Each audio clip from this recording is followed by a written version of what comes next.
Well, first off, thank you for History Talks for our first inaugural spring program. We're super excited about this one. I'm sorry to everybody who's been having trouble with the Zoom login, but we will put this on our YouTube channel as soon as possible. And in the meantime, I don't want to take any more time away from the authors, so I'm going to turn this over to Erin, who's our moderator tonight. Hey, thanks again for having us. We always love to come and chat. I'm going to start by asking everyone to introduce themselves and tell us what they write. Xina, would you like to go first? Sure. I'm Xina Marie Uhl, and I write historical humorous romance and fantasy with side of historical, and it's not quite as humorous. It's darker in content. I'm Linda McLaughlin. I write historical and Regency romance under my own name, and then I've written some steamier stuff as Lindy Lamont. I'm Autumn Bardot, and I write historical fiction, historical erotica, and fun, sassy urban fantasy. I'm Zenobia Neil, and I write historical fiction and historical fantasy. And I am Erin Davies. I am the blogger behind Historical Fiction Reader, and I have actually read all 4 of these authors and love all of their work. So there's my recommendation. Hey. So as we get in, let's start with the questions. First thing I want to know is, as a genre, how does historical romance differ from traditional historical fiction? Linda, do you want to go first? Okay, well, I think the difference is that in a romance, the relationship takes center stage, and history, whatever is happening, is kind of subplot. And in historical fiction, it's reversed. The history is the important plot, main plot, and the romance is a subplot. And romance is optional in that case. Yeah, the explanation that I've heard is that if you can take the romance out of the story and it still works, then it's not a romance. Exactly. So. Okay. One. I think the romance genre really demands that HEA, that happily ever after, right? And historical fiction it doesn't really require that. But I think in a lot of ways, they can have endings that are equally satisfying.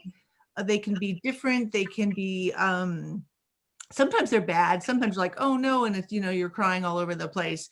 But I think sometimes they can have those satisfying endings that maybe wasn't the HEA, the happily ever after, but it was just simply, satisfying on its own level. And I think that's where a lot of times historical fiction with the romance, they get to have a little bit more leeway with stuff. Mm-hmm. Yeah, I feel like historical romance is one of the many, many subgenres of historical fiction. So, I mean, there's historical mystery and historical, not horror, but biography, different Historical kinds. fantasy. Thank you. Historical fantasy. So like the rules for historical romance are more following like regular romance. Right.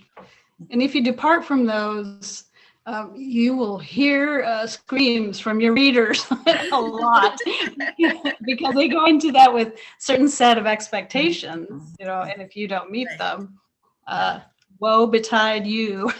Very true. Okay, so what inspired you to write historical romance novels, and what about these themes really appeal to you? I know that some of you have written more historical stories, but why incorporate the romance at all? Autumn, do you want to go first? Oh, okay, yes. Well, I love romance, some romance in all books. It's just, I know, kind of more fun and you get a little edgy, right? And so I write kind of what I like to read. So I like to, stick that romance into my historical fiction. And I think a lot of times the relationship between lovers can be a little bit more complex and nuanced when it's kind of weaving through the main character's kind of journey or story as she, explores all the options available to her. And I think it's a way for us to just, because it's not through a romance, even if the romance is in there, you get to really kind of see how a person deals with another person, and you learn more about that person too. So it's like a two-way learning of the different characters. I always, I'm a teacher, and I will tell my students, and I've also told my daughters, that it's not what your significant other says, but what they do that matters.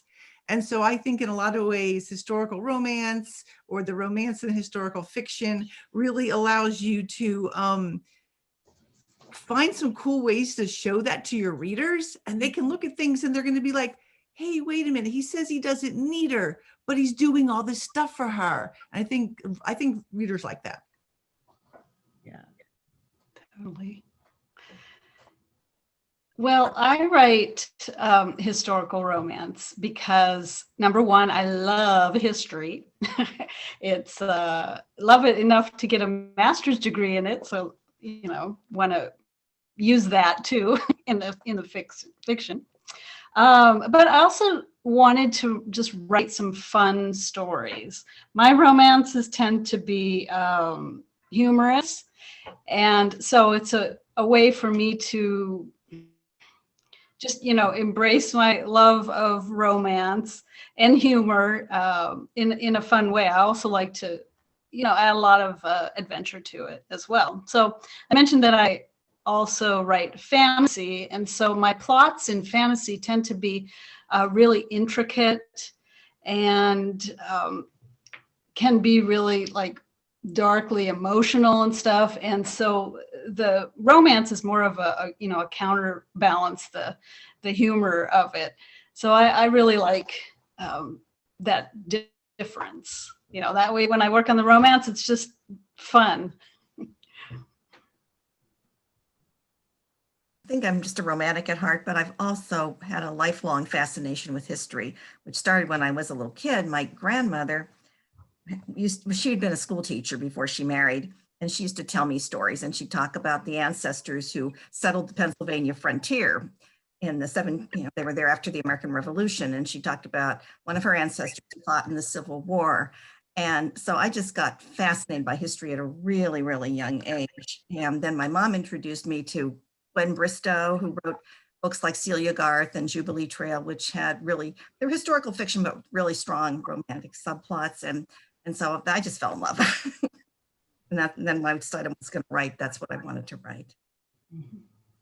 Yeah, for me, the most exciting stories were always historical novels. And I always want romance in them because kind of like what Autumn was saying, like if I'm going to write, I want it to have history, sex, and magic. Like I need all those things because that's a good, it's like if I'm going to write a story, I don't want it to be like, and then they had to, follow the rules or whatever. Like I want it to be as exciting as possible. And also like the only way I can kind of time travel is by reading or writing novels. So, and I want the other people who are there to be really hot. I think that's a fair expectation, really. I mean, if you're going to time jump, they can at least be hot when you get there. Yeah, I mean, the minor characters can have like warts and scurvy, but like right. The main characters should have all their teeth. Exactly. On that note, historical romance can be light and sweet, and it can be red hot, and it can be anything in between. What do you like writing, and where do your novels fall? What about Zenobia? Sorry. All right, go ahead, Zenobia. Well, my novels are not sweet. I feel like I like to look at the kind of darker side of human history, but then I also like need to make a way for it to be somehow okay for my characters too. So like I've tackled some pretty hardcore issues in my books, like slavery, like not American slavery, but slavery in the ancient world and in the Ottoman Empire. And like, so I needed to add a magical element like a genie in order to like kind of make that okay. But I kind of feel like I was also inspired a bit by Game of Thrones. So I like this kind of magical world that's hardcore, but controlled by a woman. So not as bad as it was for Game of Thrones. towards the later episodes. So yeah, I mean, it's like there's romance, but it's not, my writing isn't sweet. Did you go next?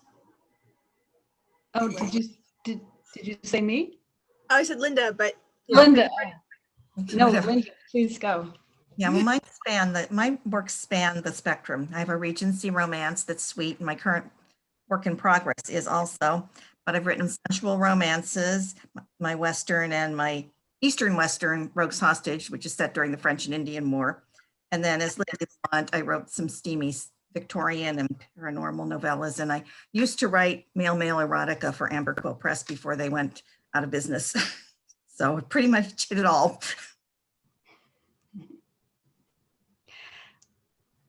Well, my latest book, here it is, Lady Law and the Texas D Rangers, has a, the focus is on like banter between the leads and adventure and fun. And so this is more of a sweet romance, and the other ones that I have done as well. Just because, there's no sex in it. The sex is like, close the door behind the curtain, at the end of the book.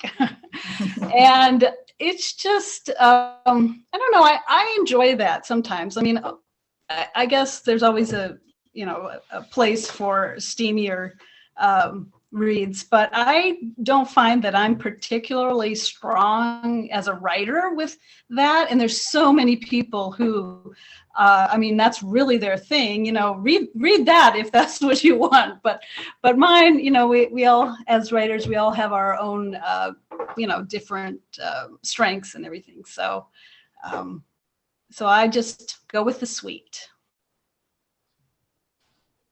And it's super cute, that book. Yeah, thank you.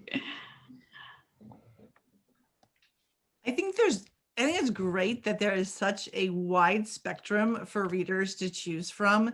And sometimes like you said, you want something sweet and then you want something racy, but I think that's like the beauty of romance, is that the reader gets to choose from whatever it is they're feeling like that week, right? But like, I know for me, I feel a bit cheated when the author just writes and they shut the bedroom door. I'm like, I want to open that door. I want to peek inside, I want to see what's going on, right? And so I like to give my readers a peek, and some of them are racier than others. The Impaler's Wife, Dragon Lady, and the Emperor's Assassin definitely have some pretty racy R-rated scenes in them. And then Confessions of a Sheba Queen is, of course, historical erotica, and that you're not just peeking, you're like you're there, right there with them. So I think it's nice to have a different like variety about that. So it's all good. Romance is awesome.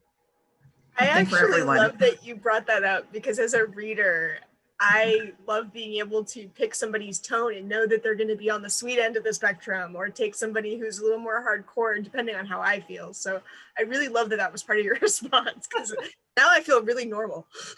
Well, there's just times you just don't want to, read a super racy scene, for whatever reason. And then there's times that's like all you want to read. Yeah. Right. So I think I think most writers will write a different, at least a portion of the spectrum, and so it gives, writers it gives readers a real opportunity to just, and also you can dip your toe into that R-rated thing, that R-rated 17 scene, and go, ooh, maybe I do want a little bit of a bigger peek. I think sometimes I've seen readers that, they may read a more racy book, but they skip over the sex scenes. Yeah. Because maybe, like you said, maybe they're not in the mood for it. Maybe they just don't like it for whatever reason, but they still enjoy the books to have them. Not that I can speak for every reader, but from where I sit, A lot of that goes into how the author has played the banter or the intimacy. If a reader feels connected to it, I'm more likely to read it. It doesn't matter if it's hot or if it's light and sweet. It's how the author has chosen to frame what's going on. Yeah. If the romance feels authentic, right? If the banter feels authentic, if their emotions and feelings feel authentic, and it just stuff doesn't come out of nowhere, I think that a good writer can lead the reader almost anywhere. And that's a really good point. Sometimes I see these virginal heroines, and when it comes to the love scene, they know stuff that, boy, I didn't know at that age. And you wonder, how does this happen? And it pulls me out of the story.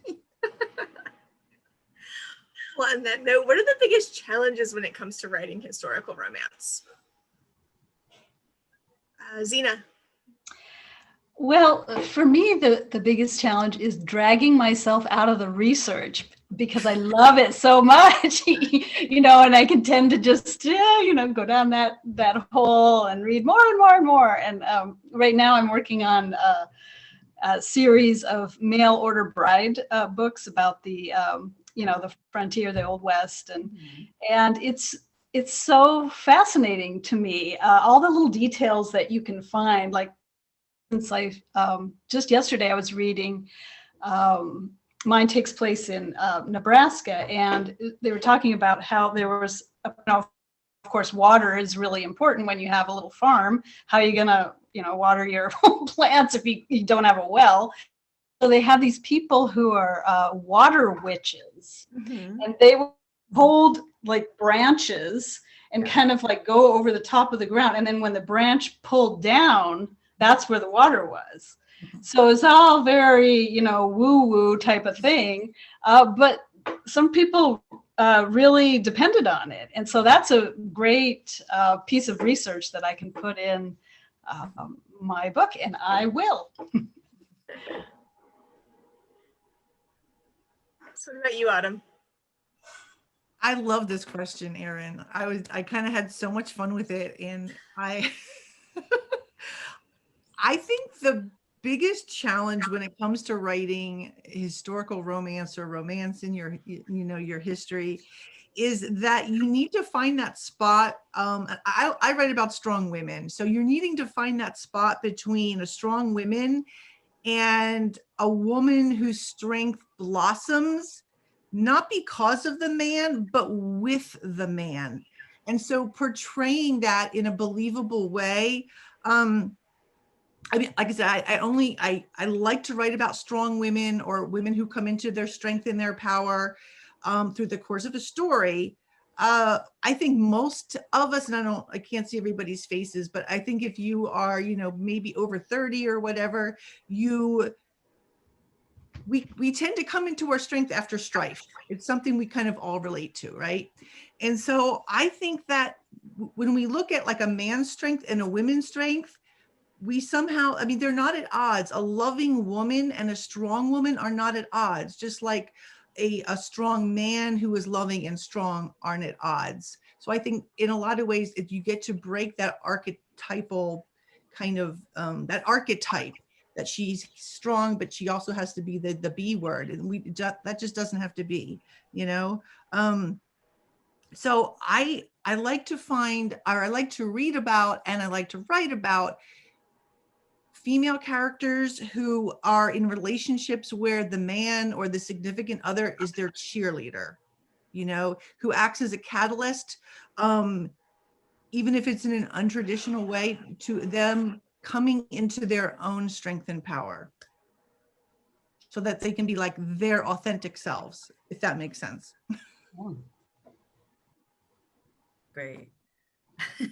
I like exploring this idea too, because I also write about strong women, and in my novel, The Queen of Warriors, I write about this woman who's like fearless with everything except for love. She's afraid of falling in love and giving her heart to anyone or to any man. And so like that idea of like the juxtaposition between a powerful woman but being really vulnerable in this way of loving someone is something I really love to like look into a little bit more in depth. And I think, you know, what Xina said about, like, as far as what's hard in historical fiction, the research is incredible, and getting out of the rabbit hole, because like when you are really deep in research, you really are kind of like this, you know, and then it's like somebody's like, well, what's that? And you're like, oh yeah, I just spent like all this time researching it, so you don't know, right? And then like bringing it back to making it more accessible. So kind of like weaving those two things in can be a real challenge, but can also be really satisfying when you do it after, you know, a bunch of drafts. And yeah, I agree with what everyone said. And, you know, and with a strong woman, it's kind of a challenge to show her, a woman, your female character, being strong within the context of the time, because women had so many restrictions on them back in the day. And there were things women can do now, that days that just weren't possible back then. There are periods where married women didn't even control their own, didn't have their own finances. They couldn't sign contracts. Widows had a lot more power. A lot of women didn't want to remarry because they would give up their independence and their power. So that's kind of a challenge. And then the research too, getting the details right, because there's so many things that you have to research, from the actual events to the clothing, the interior design, transportation, communication, social mores, and trying to avoid the modern slang and phraseology and modern grammar, which is changing as we speak, you know. That becomes a challenge too. I read a lot of historical novels and get pulled out of them when somebody uses hopefully as something other than an adverb, or you know, something like that. And not All mentions. Sorry, you've all mentioned a little bit about research. I wonder, what's the balance between your romantic themes and your historical content? Is it 50-50 in your books, or? It depends on the book, I think. And my Rogue's Hostage is probably close to 50-50, because there's a lot more, I have a lot more history in that particular book. And the others, it's more heavier on the romance, and the history is more backdrop. It just depends on whether you choose to have something big going on, like a war or something like that. Yeah, it's the same for me. My Western romance, it's in the background, the history is, but it's not, you know, in your face as much as like the mail order books I'm working on. The first one, they live in a sod house out on the prairie. And so there's a lot of, you know, sources for that kind of life. And because they're in there living, you know, in this grass little building where worms come out of the ceiling after it rains, you know, and all this. And, you know, things like the water witch and prairie fires and stuff like that. This series is going to be more, it's going to have more of the history than some, you know. I think for historical romance, or even any historical fiction, the story comes first, right? The story comes first, and then the history, I think somebody, I can't remember else who said it, is woven into that, even though you have, you know, let's say if you have, you know, 100 things of history, you're only going to use maybe 10. I feel like, right, in the scheme of that, you only use 10% of really what you've looked at. And so it's figuring out what 10% you want to put in there, what's interesting to you, but what's going to be interesting to the reader. Yeah, and that supports your story. Mm-hmm. Sure. Yeah, I feel like the percentage of like romance versus history is, it like Linda said, it depends on the book. But like in my first novel, Psyche Unbound, which was more a retelling of the myth of Cupid and Psyche, it was more romance. But in other books I've written, it's been more like the romance is a little bit less than the situation, because like in the Genie's Last Wish, being a prisoner in a harem isn't a romantic place. So it's like the idea of romance is kind of a luxury, but it's more about the connections that kind of create love. Actually, like we said before too, about the history becoming accessible through this emotional connection that you form. I really like that, and how you use this, something that is so relatable to anybody. a relationship and put it into a world that is just different in a million ways you can't even imagine. What do you feel the greatest misconceptions about historical romance are? I think that, I mean, when I first started reading historical romance, I was kind of guilty of this. I think a lot of people think that there isn't as much research as we do. And then the other big thing is that when people say historical romance, usually they just think of Regency, which was apparently a very short time, but it kind of has the bulk of the idea of historical romance. And it's great because I think everybody on this panel writes about so many different time periods, you know, so it's like there could be so many different times where you have a historical romance novel. And it's not just like this one period in England with, you know, this one wealthy group of people. Well, I feel like one of the greatest misconceptions is kind of wrapped up in a misogyny. It's like, oh, historical romance is just a bodice ripper. It's not a real story that means anything. It's just fluff, you know, and women like it. And so I think for, you know, a lot of people, it's looked down on because of that.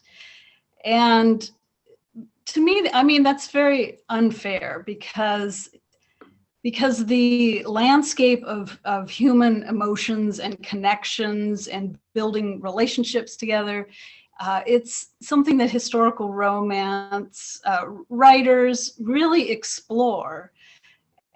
And it's not like, you know, some Die Hard now where there's explosions and people, you know, shooting each other with guns and stuff. That's more of a stereotypical male, you know, adventure type of thing. But things that women generally like, you know, they're just as important. And I think a lot of times, you know, we're made to feel like they're not important, and that, you know, they just don't mean as much, and that makes me kind of crazy. Yeah, I agree. And sometimes I think that, I was going to say, drawing a blank here, romance is really the only genre that's written primarily by and for women, and it's the redheaded stepchild of literature.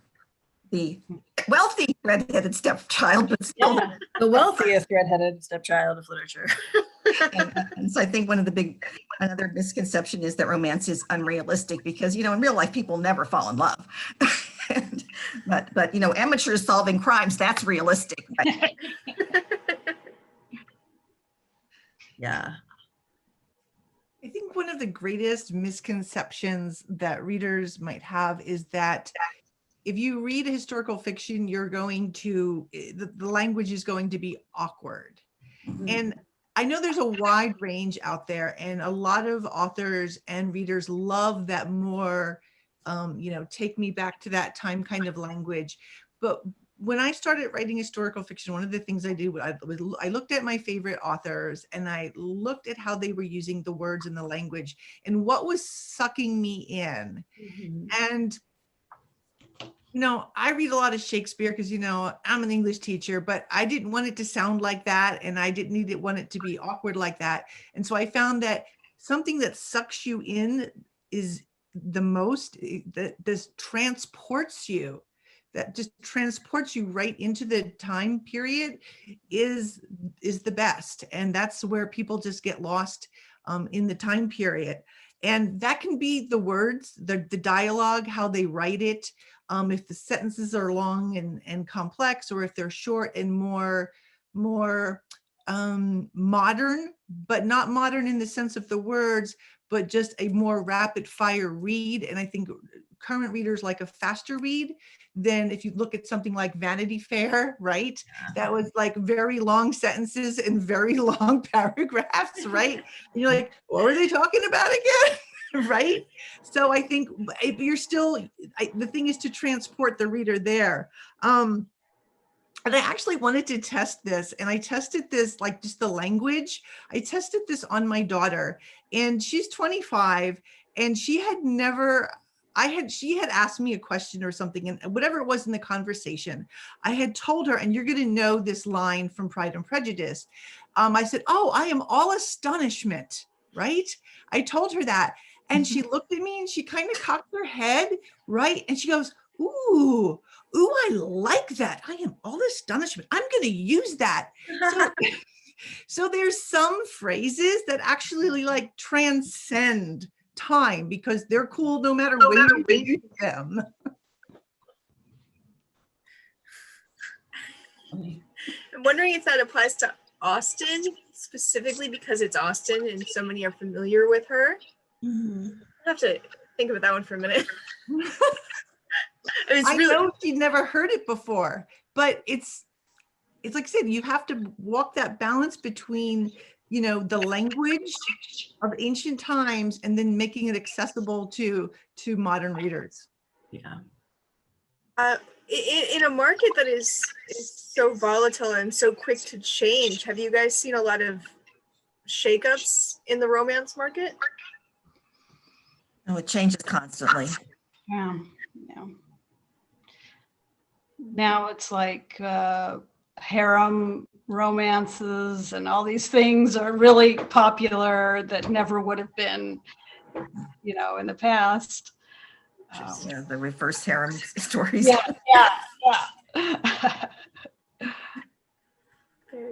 I think a lot of it is political correctness has come into play. So the author writes something and it's not politically correct. And so the editor comes and says, "Hey, you need to change this. You can't use this word, or you can't say this to your servant." And you're thinking, yes, they did, right? And they like, that's not good. We don't want it. So I think I think that's just going to like keep escalating in a lot of ways with publishing. Is you have to be mindful of today's reader, today's sensibilities, because even though you're reading historical romance or historical fiction, like, you know, certain places, certain cultures, it was okay to beat your wife, you know? I think that's actually one of the most interesting things about this genre. It's such a unique place to speak to so many points of injustice and to frame them in different ways and open those discussions, because when we have those discussions, we remember those instances and remember why they were so volatile and awful. Silencing those conversations is always the worst. Yeah, I have in Confessions of a Sheba Queen, I have a trans character, or actually an intersex character. It's a minor character. And I used the pronoun she for various reasons in the novel. And my editor came back from the publishing house and said, "We have to explain why you're using the she pronoun." And I said, "Oh, okay." So I had to add a little, I think it was maybe like a couple sentences of why, and it's actually the character, the intersex character, speaking about why even she refers to herself as she and not they. But they wasn't a thing back then, right? So yeah, so I think, you know, that's a modern editor in a modern time looking at something that was in ancient times, Queen of Sheba, and then saying we need to address this quickly so there's no, people won't have a bad feeling about it or whatever. Getting back to our subject of historical romance, who are your favorite writers and what draws you to their work? Linda, do you want to go first? Okay, well, Jane Austen, of course, Georgette Heyer. I love the Regencies. Mary Jo Putney has been a real favorite for years. Her characters are really complex. Her stories are emotional. For humor, Julia Quinn is great. And if you're not watching Bridgerton, you're missing something really fun. Yes. And then Barbara Metzger is another one that always makes me laugh.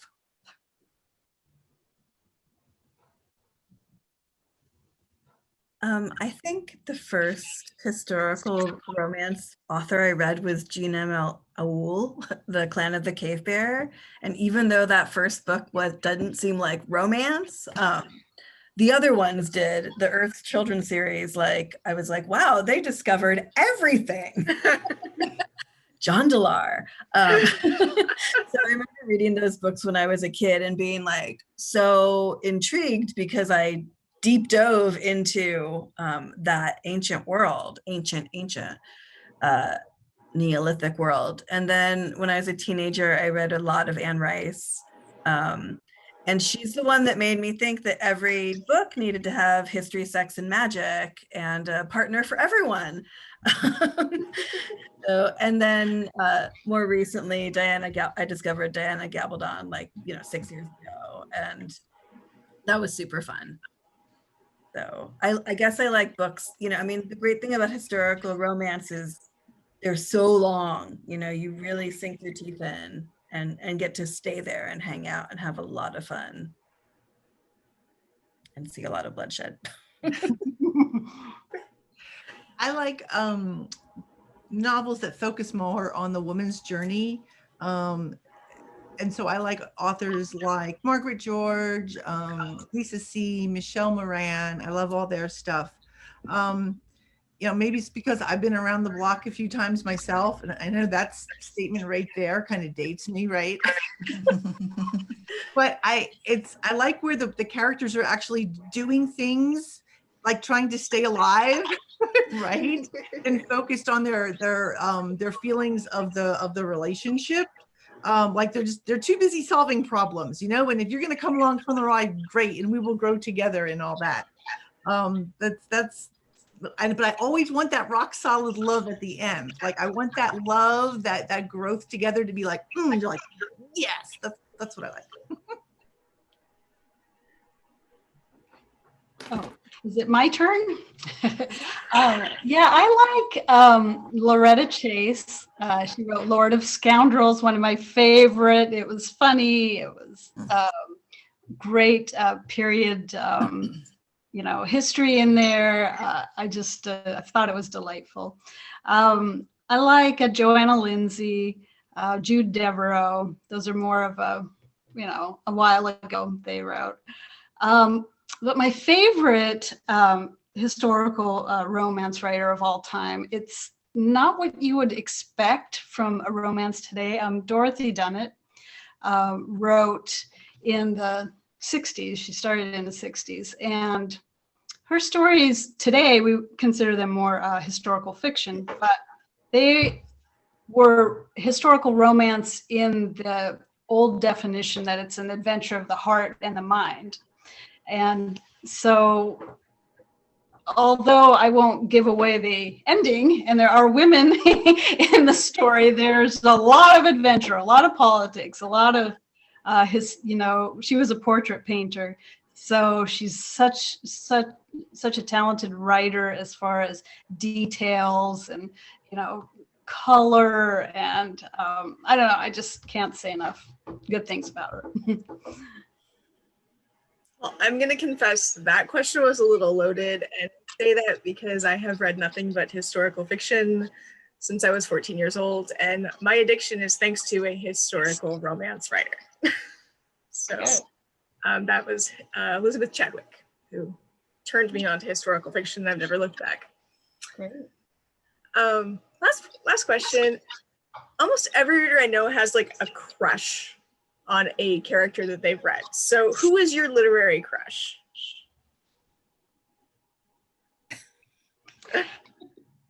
Who wants to admit to it, guys? Well, I will admit, because I'm watching Bridgerton right now, which came from a book. I think the Duke is my crush. Oh, man. Even though I'm a little bit old for him. Okay, or maybe a lot older.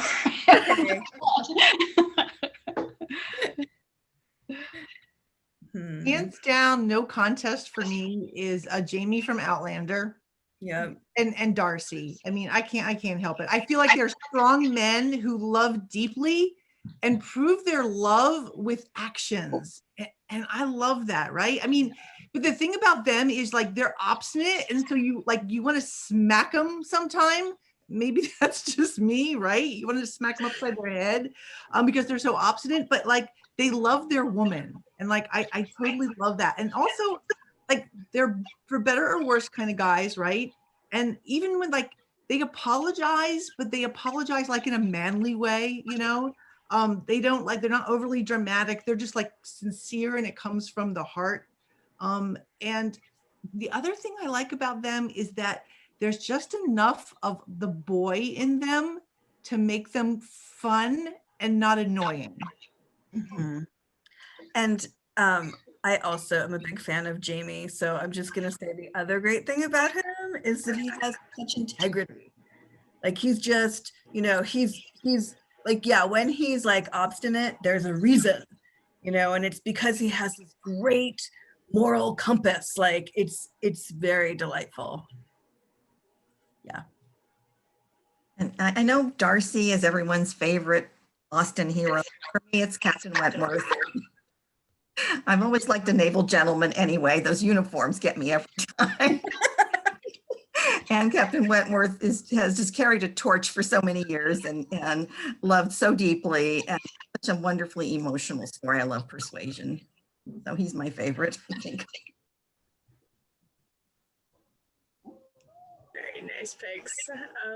Well, I guess that's all the questions we have. So if anybody on the call wants to ask any questions, we can open it up to Q&A.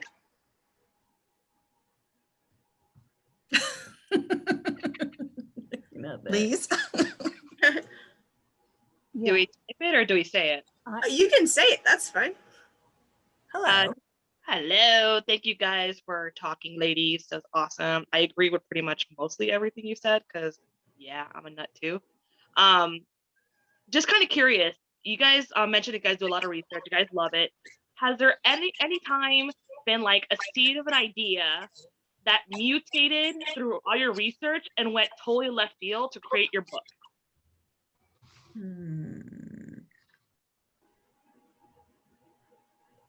Well, yeah, I guess my book, The Genie's Last Wish, I was in the middle of writing this other book and I was like, what would happen if a eunuch in a harem was given a genie in a bottle?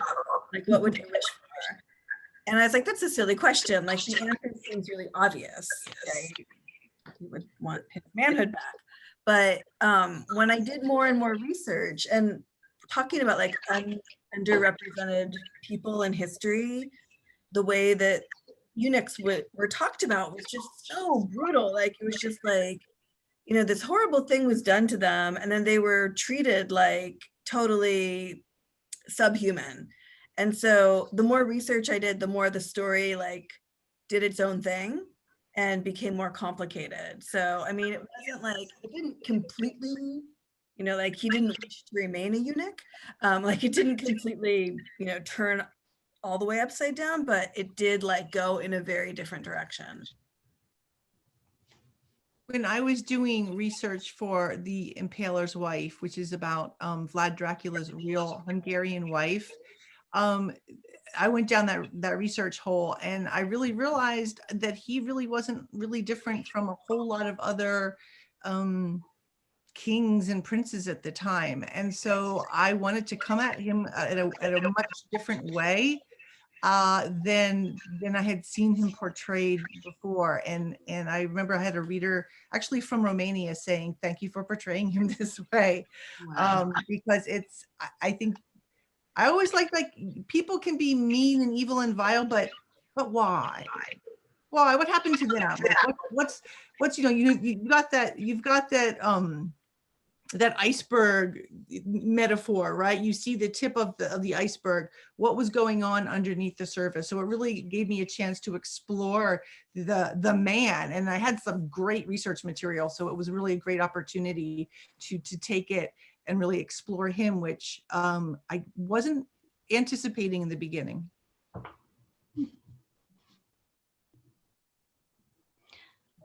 Shakur's got a hand raised. You're Yeah. My question is, since you all know that I'm writing two for the first time, is time.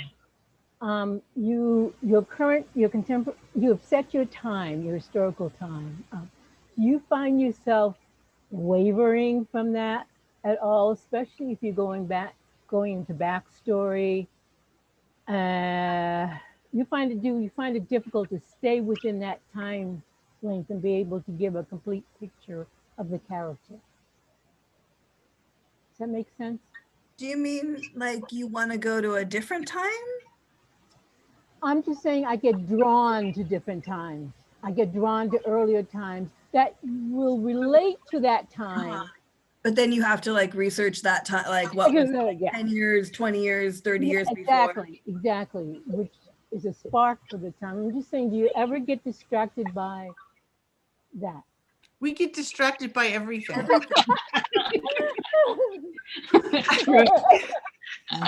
I think that, and I think I said, I like it. Like if you had look at all our research at 100%, and you realize a lot of times that you may want to go into this one direction, but it is not doing anything for the story, and the reader doesn't need it.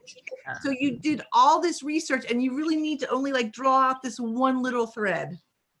But like the iceberg that you talked about earlier, like you need all of that for that one thread. Right. So, I mean, I feel like it's good to research, you know, the previous time to understand your character more. Like the other day I was editing and I had written, "It was a beautiful day." And I was like, oh, what a terrible sentence. But I needed "it was a beautiful day" to get to the next sentence. You know, so I could delete "it was a beautiful day" and then just go into description. So I feel like, you know, when you're drawn to 30 years before your story takes place, there might be a reason. You know, but another thing for me with researching that I've learned is like to try to just use like a few primary sources, like a few books, and not get totally overwhelmed with like all these different things, if that makes sense. I mean, like I could read like 5 books, and like do online research, but like I don't want to spend all my time reading like 20 books, although I have. But then when it comes time to write, like I'm using like 1 or 2 that have, you know, really good pictures. Thank you.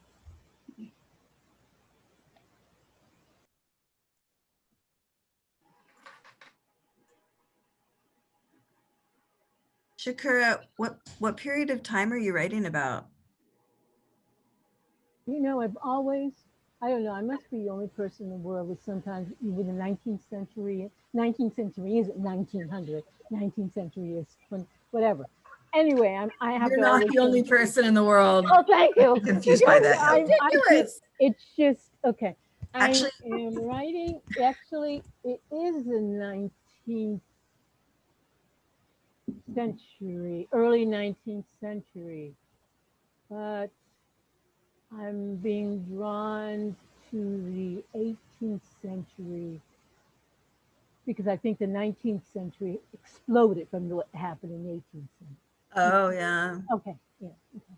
So when I wrote my first book, it's in BCE. So time like actually goes back. Time is numbered backwards. Oh my God. So I read this really fascinating book called A Brief History of Time, and it talks about how different cultures measure time. And my head just exploded because it's like, you know, I mean, I know we all celebrate the new year at different times, which is great because I can break my New Year's resolutions like 3 times and start over 3 times. But I'm going to be so good at the Chinese New Year. But also it talked about how like some cultures start the day at midnight and some at dawn and some at noon. And I was just, and some when the sun sets. And I was just like, oh my God, like talking about time is its own thing. Yeah, and time wasn't standardized until the 19th century, and it was the railroads that did it because they needed to be able to synchronize the times And so that's when they came up with the idea of Eastern, Central, Mountain, and Pacific time. And the reason the Central time zone is so much bigger than the others is because it's the plains and the trains could go really fast. Then they got to the mountains and they went really slow. So the Mountain time zone is really narrow. Wow. Didn't know that. Wow. Yeah. So it's really interesting. Really interesting. Wow. Yeah, You then mind if I ask another question? Oh, sorry. I was going to say weaving that understanding of a different how the concept of time into your story so that it's authentic is also tricky, right? Because you have to, if you want to impart that information, you have to either impart it through dialogue in like a really natural way. You know, it was the sun was going down and it was I don't know, the beginning of the day, right? Whatever they were talking about it. So you have to, and then you look at it, and you go, do they really need that information? Right. Yeah.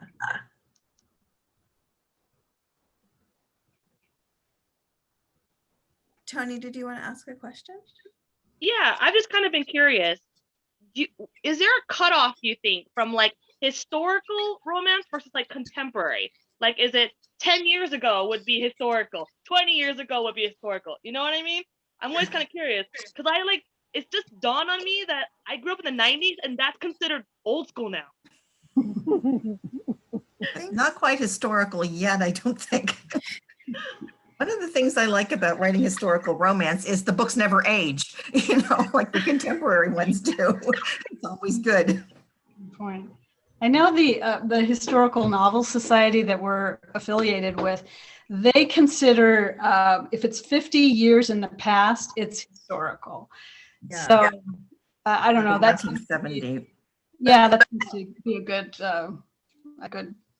yardstick.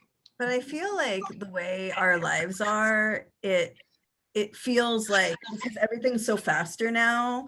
I mean, there's a show about like shows that are about the 80s now feel historical, which I guess isn't too far from 50 years. It's called Historical Novel Society. And it's worldwide. And there's also a historical novel society like North America. And I think we're both members of both of those groups. And they have great conferences. I think they're going to be virtual this year. But all the historical fiction authors get together and it's fun times.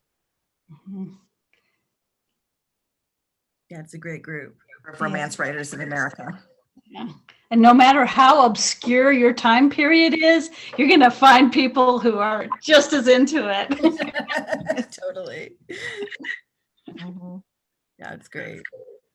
Yeah, there's a smaller group. I'm not sure who they're affiliated.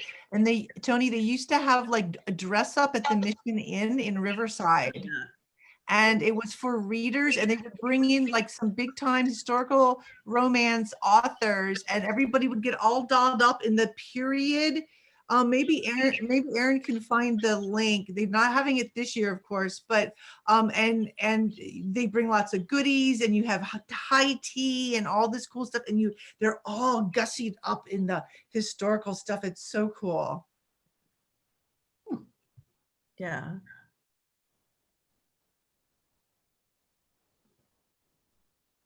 I don't remember what that group was called. Yeah, I can't remember now.